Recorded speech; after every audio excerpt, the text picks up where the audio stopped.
बिस्मिल्लाहिर्रहमानिर्रहीम। मैं vision YouTube channel में मैं आपका इस्तकबाल करता हूँ। आज हमारे साथ मेहमान जो लंदन से तशरीफ़ फरमा है जनाब यूसुफ उमर साहब, जिनकी पैदाइश 28 फरवरी 1989 को हुई। दरअसल उनके आबा व अजदाद हिंदुस्तान से ताल्लुक़ रखते हैं। एक गुजराती फैमिली आज से 100 साल पहले डरबन में सेटल हुई थी, लेकिन इनकी पैदाइश लंदन में हुई है। यूसुफ उमर एक बैनुल अक़वामी शोहरत याफ्ता सहाफ़ी है, जिन्होंने अपनी खिदमत CNN और कुछ वक्त के लिए हिंदुस्तान टाइम्स में भी दी थी। इनका खास कारनामा कि इन्होंने 12,000 किलोमीटर का सफ़र 3 महीने में तय किया, जो कि डरबन से सीरिया तक का था, जो सीरिया की जंग के मौके पर उन्होंने वहाँ का सफ़र।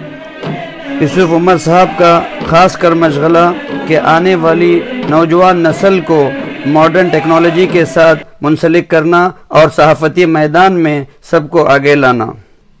अभी फ़िलवक्त ख़ुद अपना एक मीडिया हाउस चलाते हैं जिसका नाम #OurStory के नाम से है, जिसका डिस्क्रिप्शन आप नीचे देख सकते हैं।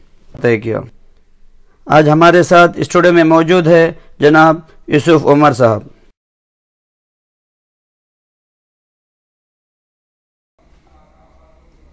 मैं विजन यूट्यूब चैनल में मैं आपका खुशामदीद कहता हूँ। हमारे साथ आज international welcome on my channel. I appreciate being here. Okay, well, thank you. My name is Yusuf Omar. मैं विजन यूट्यूब चैनल में मैं आपका खुशामदीद कहता हूँ। हमारे साथ आज international journalist Omar Yusuf.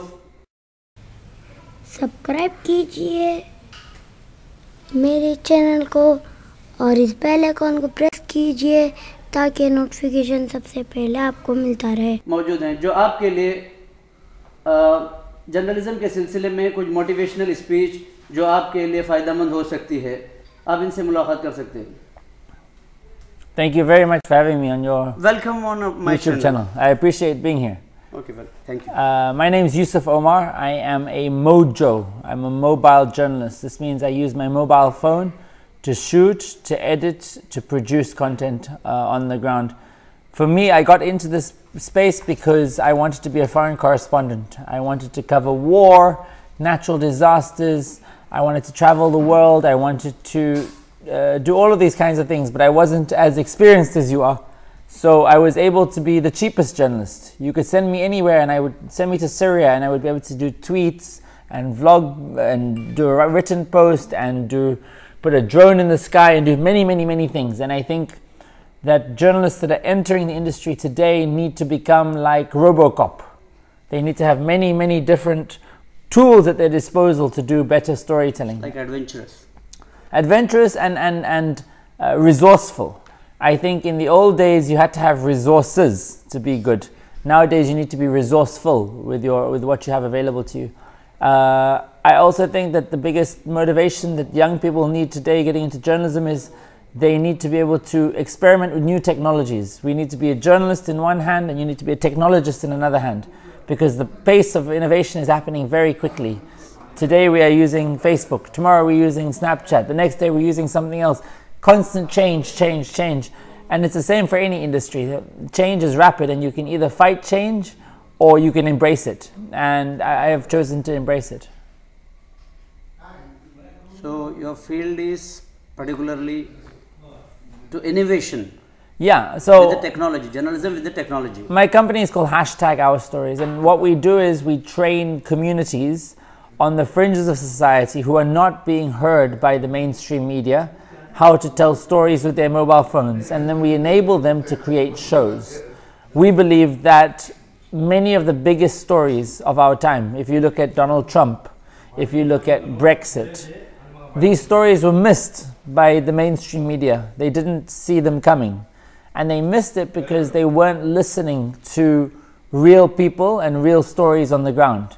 In India, the narrative that is portrayed in the mainstream media is Hindu nationalism on one side and Muslims on the other.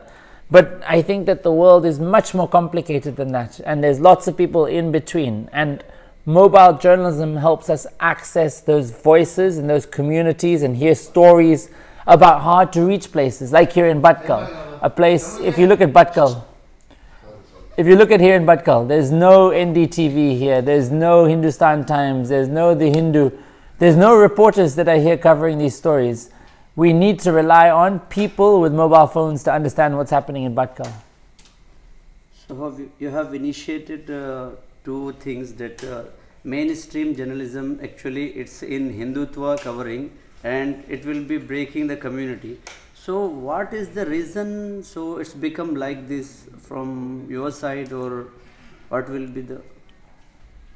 I think the world is becoming very polarized into far left and far right, and I think it's because the mainstream media, traditional media work are designed to find the most universal story, the generalizations. I think that for us to really understand what's going on in our communities, we need to focus on hyper-local news, on very minute details of what's happening in an area. But the business model is failing for that. We see community newspapers are struggling. We see that they rely on donations and they don't really have any good revenue stream. But social media means that the barrier of entry is very low. We don't have very many costs. You right now are shooting this on a mobile phone. Again, the costs are down. If we can come up with innovative ways to deliver the news and to produce news and to gather news, we can recreate a business model for hyperlocal storytelling. So it means most of the people should start like this. I think everybody should. End-to-end point. Yeah, I think so. I think we've now reached a point where you no longer need to film on a camera and send it to the editor and send it to this person and send it to this person. We can now go directly from the mobile phone straight to publishing. So yeah, we can omit the Zs and we can have a direct flow. But the system is there, so cover the story, a reporter, it will go to editor, he will edit the story, but this routine is going on since from long back. But it is possible, as per from your side, is it possible that you are telling it should be everybody have rights to publish the news? I think we are seeing a disruption. We're seeing the democratization of storytelling, and we're seeing a landscape where everyone can publish, and if they've got an important story to tell, you can go viral. You can have a kid in Kashmir, and if they have a pellet in their eye and they capture that, nobody can stop them. They can get 1 million views, they can get more views than BBC or than any of the mainstream media, and that's exciting. But the challenge with that is, if everyone can publish, then we have the opportunity for lies, for fake news, for manipulation. So the role of the journalist is still very relevant, and the role of the editor is still very relevant to help us work out what is and isn't real, to help separate the real from the fake. So what I think the future of the journalist's role is not going to be going out and capturing the world, because the world will be captured by people with their mobile phones. The role of the journalist is going to be to listen on social media to all of the various videos and photos that are coming through, and to help fact check. Is it accurate? Is it accountable? Is it verified? To separate the real from the fake. For me, I think that's the role of the media in 2018. So, as per your association, so right now the generation is going on in the right direction. In some respects, I think in other respects we're going in a wrong direction. I think we have got lots of news organizations that are not very reputable. We have lots of issues on social media. We have lots of hate speech. We have lots of racism. We find when there's an article or a video about Bhatkal, you will have a bunch of people trolling that will put really negative sentiment about Muslims, about this community in the comment section. So I don't think everything's going in the right direction. But I think by and large, we are better today than we were in the past. A woman on the streets today has a louder voice to share her story on social media than she ever had in history. A poor person, a person from an underprivileged background, a person from a previously disadvantaged caste in India, if we had castes, they have more opportunity today to speak their opinion and speak their mind using their mobile phone than they've ever had before. Because media is having freedom in India in all the aspect, but as per the government or the state law has not permit to freedom of speech, or article is saying that 18 article 19 it's regarding freedom of speech with all the aspect, freedom of speech with all the proof, but it will be not covering at present days all the media. What about your opinion regarding this? I think India, by and large, has a very free press. That we have strong news organizations. I can right now, I can criticize PM Modi, I can criticize the BJP, and nothing is going to happen to me. I can do that, and we do that. We see strong pro-government and anti-government sentiments. I think India does have somewhat of a free press compared to many other countries like China, like parts of Africa, It was earlier. The present days is like this. Yesterday I have seen one social media news group, one who is this Mr. Ejaz Khan. He has covered the story of triple talaq or somewhat story, but he has published the story within half an hour. 12 policemen has came and arrested him and put it the charge sheet. What about? This is a growing trend. The global right wing is seeing successes in America with the Trump movement. In parts of Europe, we're seeing right-wing parties come to play. In India, we're seeing a right-wing government that are at play. And with that comes the curtailing of certain press freedoms in some instances. The press are being framed as the bad guys, and somewhat attempts are being made to muzzle them. But I still think, by and large, India, on a global scale, has a very free press and a vibrant press. And if anything, I think sometimes the press in India get it wrong too. I think they need to be a lot more responsible. You often see Indian media sort of doing gotcha journalism. They're all waiting to pounce on somebody. I think we also, Arnab Goswami is a perfect example.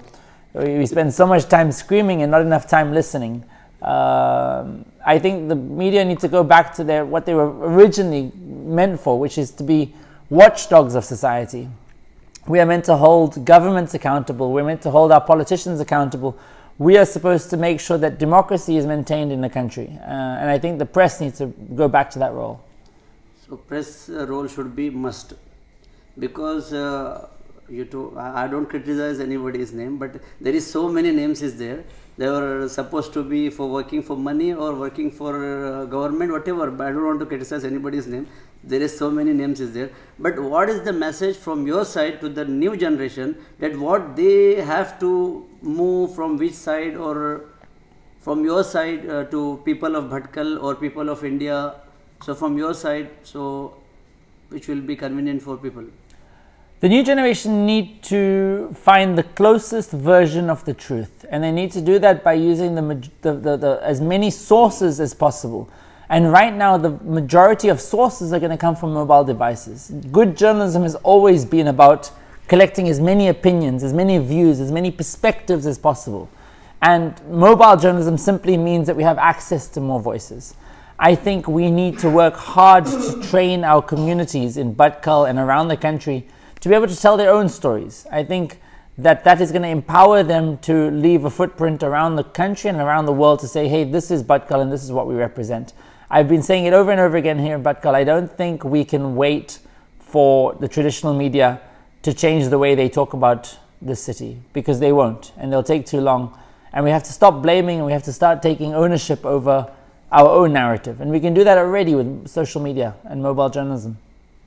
Okay, thank you very much for being with us. Thank you very much. Thank you. Thank you.